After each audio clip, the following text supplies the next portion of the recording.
Hello guys, in today's video I'm going to show you how to fix MacBook black screen off def. So first of all you need to check if it is connected to the power. Just make sure it is working. Another thing to check is your display brightness. So as you can see, if I would go all the way, it would go to the black screen, so you want to make sure it is bright enough. Now another thing to try is to restart your MacBook one time. So just restart it. Of course, if you don't see it, just press the power button. Now another thing to try is to reset your NVRAM or PRAM.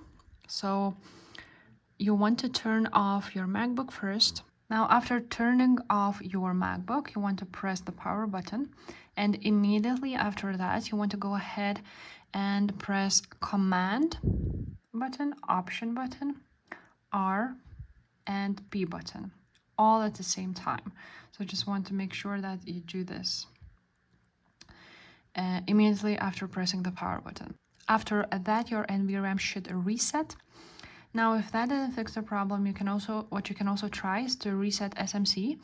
So you want to again turn off your MacBook, make sure it is connected to the power source. What you want to do is go ahead and press Shift, Option, and Control. So these three buttons, hold them and then press the power button. And hold it for 15 seconds. After that, release the keys, restart, your PC will restart, and SMC should be reset. If that still won't fix your problem, you want to boot your MacBook into the safe mode. So to do this, turn off your PC, hold the Shift key and press the power button at the same time and hold it together. You want to go ahead and hold it. Continue holding for startup options, and when it says loading startup options, you can release it.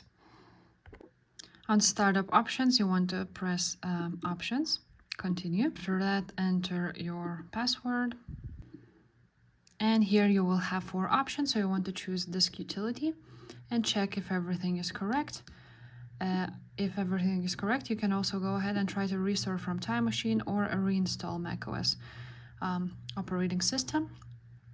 And now if none of those worked, it's probably some hardware issue and you will need to bring your MacBook to the store to fix it. So if this video was helpful, guys, make sure to subscribe and I will see you next time. Bye.